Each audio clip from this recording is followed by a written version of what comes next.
Welcome to Infidelity Nest. My name is Rachel, and for most of my life, I believed that when you build a family, when you finally have a home, a partner, and a sense of belonging, love automatically becomes the glue that holds it all together. I used to think love was strong enough to survive anything: distance, silence, disappointment. I was wrong. What I've learned is that even the strongest bonds can start to crack quietly, in places you don't even notice until one day, you look up and realize the pieces are starting to fall apart right in front of you. When I married Paul, I thought I was stepping into a new beginning. I was 32, full of hope, ready to start a new chapter after years of loneliness. Paul was a widower, a good man with kind eyes and a steady presence. He wasn't the most expressive person in the world, but there was something comforting about his calmness, his predictability. I thought stability was what I needed most. He had a son, Jake, who was 15 at the time. Quiet, reserved, polite, but not warm. He had this distant way of existing, like he was always one step away from the world. When I tried to connect, he'd give me small smiles that never quite reached his eyes. At first, I told myself it was normal. He'd lost his mother, and here I was, this stranger, trying to fill a space that no one really could. I wanted to be patient, to be someone he could learn to trust. I tried everything. Cooking his favorite meals, asking about school, sitting through awkward silences, hoping one day they'd turn into conversations. But each effort seemed to bounce off an invisible wall. I didn't blame him. I just wished he'd let me in. Paul, on the other hand, was reliable. He provided, worked hard, and always made sure we were taken care of. But after his wife's death, something in him had shut down. It was like he'd locked away the part of himself that knew how to love deeply. We shared a house, a life, a schedule, but not much more. I tried to convince myself that love doesn't have to be wild or passionate to be real. That comfort was enough. That being cared for, even without being truly seen, was something I could live with. But over time, I started to feel that quiet ache of emptiness. The kind that builds slowly, like a steady drip filling a glass. You don't notice it until it overflows. I missed being noticed. I missed laughter, spontaneous affection, the feeling of being chosen every day. I told myself I was being ungrateful. After all, I had a husband who didn't cheat, who came home every night, who paid the bills. But inside, I was starving for connection. Jake grew older, and by the time he turned 19, he had changed. He wasn't the quiet, withdrawn boy I met years earlier. He'd grown into himself, confident, observant, thoughtful. He had his father's eyes, but they carried more emotion. He noticed things. He noticed when I was quiet, when I'd had a long day, when Paul and I barely exchanged words over dinner. It wasn't anything inappropriate. It was just attention, the kind that feels rare when you've been unseen for too long. It started with small things. He'd ask how my day was and actually listen. He'd thank me for dinner in a way that felt genuine. He'd compliment my cooking, or say I looked nice before heading out. Simple words, but after years of silence, they landed like warmth on cold skin. One evening, Paul was away on a business trip. Jake and I had dinner together, just leftovers. It wasn't planned, it wasn't special, but it was easy. We talked about music, movies, life after high school, and then out of nowhere, I mentioned how tired I'd been feeling lately. Emotionally, more than physically. Jake looked at me for a long moment and said softly, "You don't deserve to feel alone all the time." It was just one sentence, but it hit me harder than I could explain. No one had said anything like that to me in years. For a moment, I didn't know what to say. I smiled awkwardly, thanked him, and changed the subject, but that sentence stayed with me. It echoed. It grew roots in my mind. Over the next few weeks, we talked more. Sometimes after dinner, sometimes in passing. He asked about my life before Paul, about how I met him, about what I wanted to do if I could start over. He shared things, too. How he missed his mom but also felt guilty for forgetting her laugh. How he sometimes resented his dad's distance but didn't know how to fix it. Those talks became something I started to look forward to. Not because I wanted something more, but because I felt alive again, seen again. Then one night, everything changed. I was in the living room, half asleep on the couch, wearing my robe, a book lying open on my chest. Jake came home late. He stood by the doorway for a moment before sitting down next to me. I remember the way the light from the lamp cast soft shadows on his face. He looked older than 19, tired, conflicted. He whispered, "Rachel, I can't take it anymore." I blinked, startled. "What do you mean?"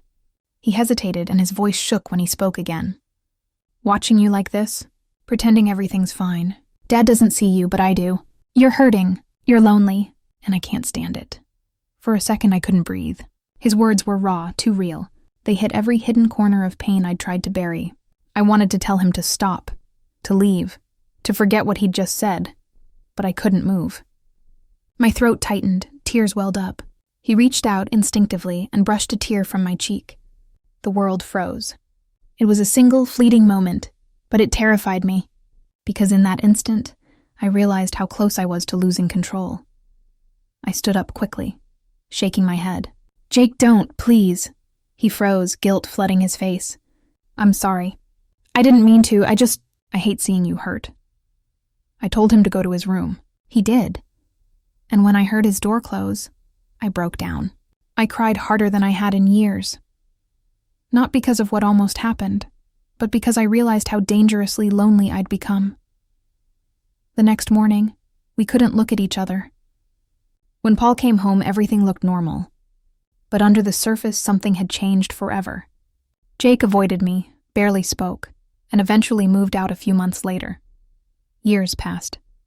Paul and I stayed together, though our relationship became more of a quiet partnership than a marriage. We existed in the same space, but the distance between us grew wider. Sometimes I'd pass by Jake's old room and feel the air shift, the echo of that night lingering in the corners of my memory. I told myself it was better this way, that we'd both moved on. Then one afternoon, years later, I saw Jake at a cafe. He was older, calmer. His face had matured, but his eyes were still kind.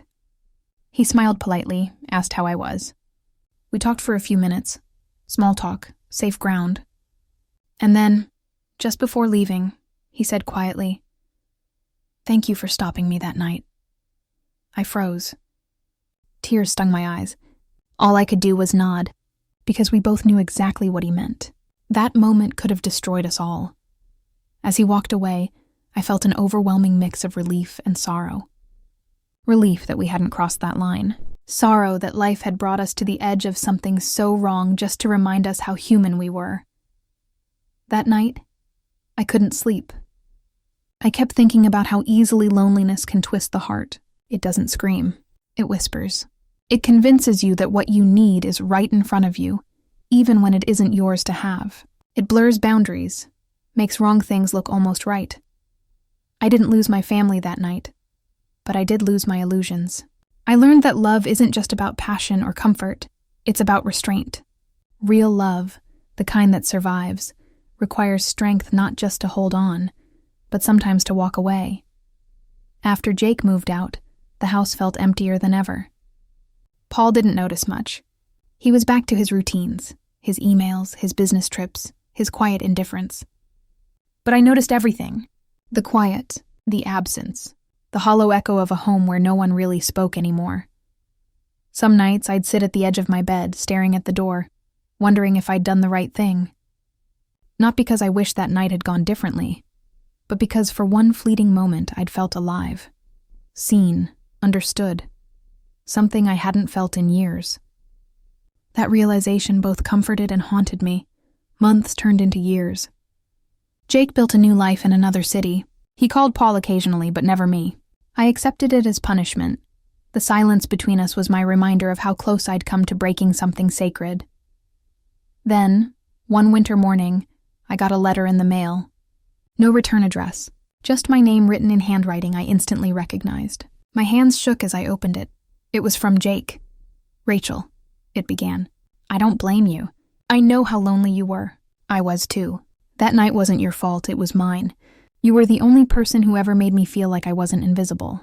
I crossed a line that night, and I've been trying to forgive myself ever since. Thank you for stopping me before I made things worse. I hope you're happy now. You deserve that much." I must have read that letter a dozen times. The ink blurred as tears fell. It felt like closure and heartbreak all at once. I realized then that loneliness hadn't just broken me, it had broken him too. Paul never found out. He never will. To this day, he believes our marriage was untouched by anything unusual. And maybe technically it was, but emotionally, something had shifted forever. We still live together, two people sharing space, but not connection.